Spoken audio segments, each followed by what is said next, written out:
itself has.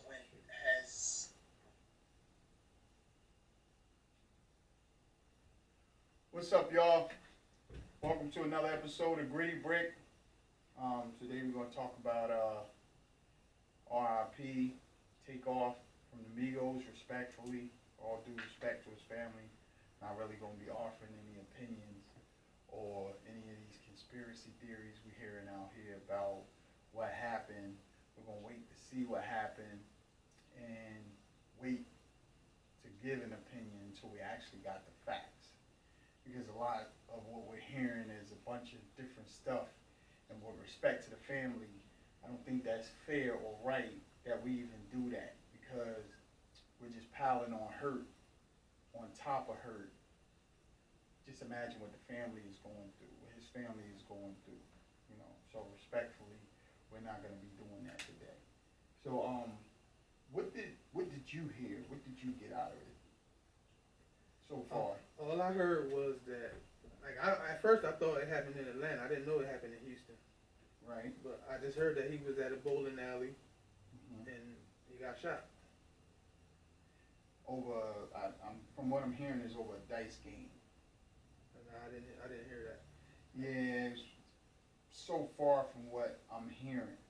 This is again, not coming up with any conspiracy theories. We're just relating what we've heard so far. And I believe that, you know, whatever the police is doing, we reviewed a press conference that the Houston PD just held yesterday, and I'll let Dre tell you more about it. Well, basically, you know, the police is asking for the public's help. You know, they said they don't have nobody, suspects, no nothing. You know, they didn't check. I don't know if the bowling alley got video or not, but I would think that it would. So they asking for whoever was there to send in video, call tip line, all of that. Like they need the public's help to do their job right now. Right, and that kind of don't make any sense, because that's a good point. Like, the bowling alley should have video footage, but the police is relying on video footage from the people that was there. Not saying that anybody that know anything shouldn't come forth. They should, you know, because this is, for all intents and purposes, a good guy. Don't seem like, you know, a bad person at all.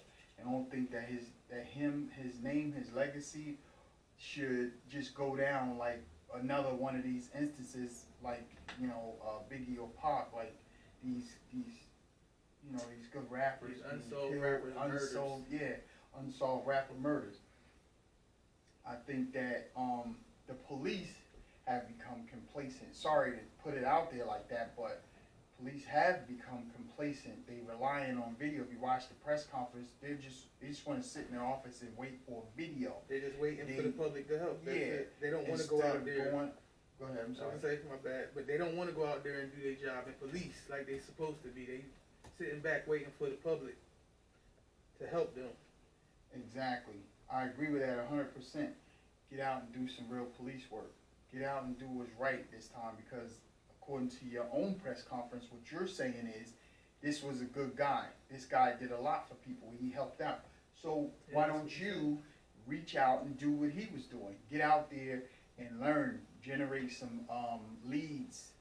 Actually go talk to people instead of sitting and saying, well, can you guys send us in some videos of what happened, any cell phone recordings? Well, it's all right to do that, but get back to old police work. Get back to the original police work that got, you know, things done. I will say this as far as the police work, like, you know, they say it was at least 40 people there. Okay. You know, I do feel like somebody should have came up and said something by now. I agree.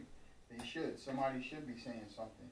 You know, in this instance, what are they going to say? Oh, the snitching thing is going to come up, right? I don't want to be a snitch. I don't want to tell. So in the meantime, some guy just dies because what? I mean, that snitching stuff. I don't want to be a snitch. It should only apply to certain situations. You don't think this one of those situations? No, I don't.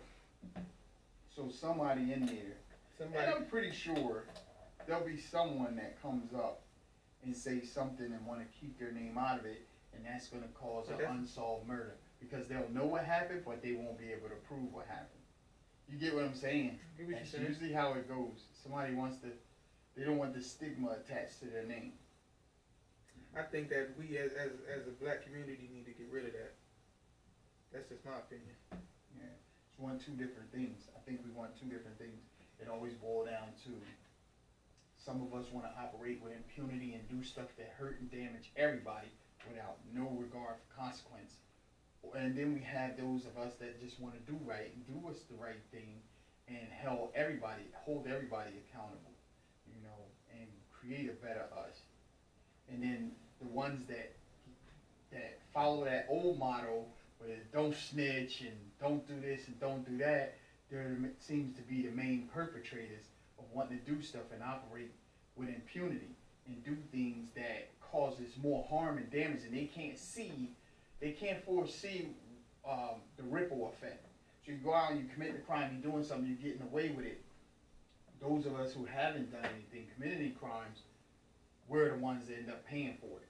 At some point, because the police are frustrated or whatever the case is, they don't care who they lock up. They don't care. They're starting to treat everybody the same.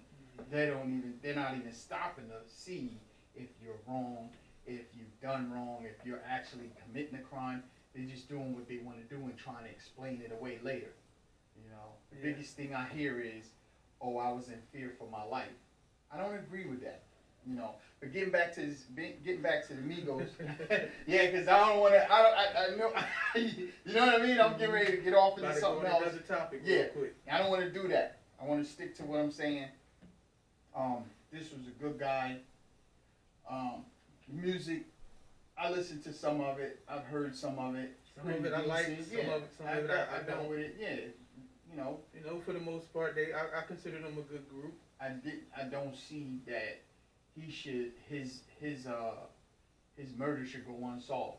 I don't see. So if it's anybody out there that feel like they want to step up and do the right thing, I'm pleading to you, just go ahead and do that. You should go ahead and do the right thing. You should definitely do the right thing and get this guy some justice and give the family some closure, because he's gone too soon.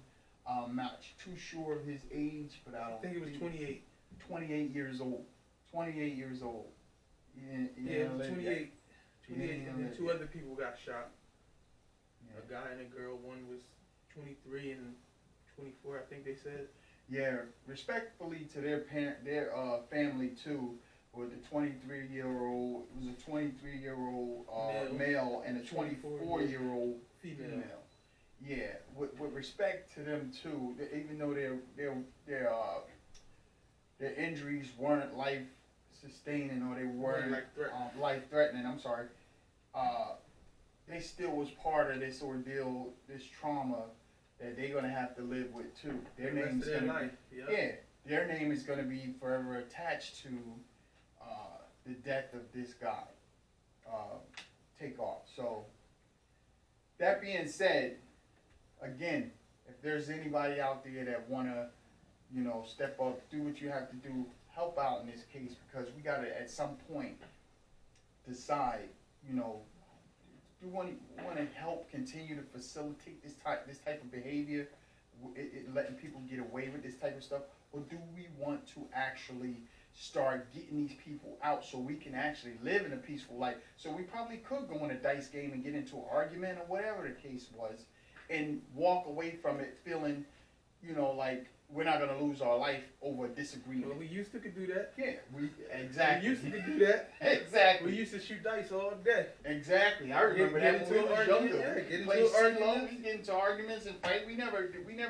We didn't have to worry about losing our life. Now you worry about losing your life for every little situation. Like you don't want to say nothing to people in the streets no more because you don't know if they're carrying a gun or what they're going to do. Like the world is real crazy right now. It is. Everything's flipped upside down. Let's get to a point. We don't have to get back to the old ways, but we do need to get to a point where things become more civilized for everyone, fair for everyone. Nobody should be an innocent bystander and die because They just happen to be in a place where they enjoy having fun, a pool hall, bowling alley. You shouldn't have to die because of that. Especially, it wasn't even involved in the altercation. From what I understand, it wasn't involved directly. No. He just caught an innocent. He just caught a bullet, from what I understand. And usually But that's again, how it goes, though. Again, these theories that's out there, we don't know all the facts. We don't purport to know all the facts. We don't have all the facts. So what we just reporting and saying, we don't know. yeah, what we're reporting, what we're saying is somebody step up and do the right thing here. Let's take the time out to do that. 100% agree with all of that. Yep. All right. Well, thanks for tuning in. Don't forget to like and subscribe. Hit that button if you have any comments for us. We enjoy your feedback. Give us a shout. We might mention your comment at some point on the show. Thank you for viewing Gritty Brick. Always leave us comments. Let us know what y'all want us to talk about. Let us know. We have our own little subjects, but we welcome y'all's too. All right.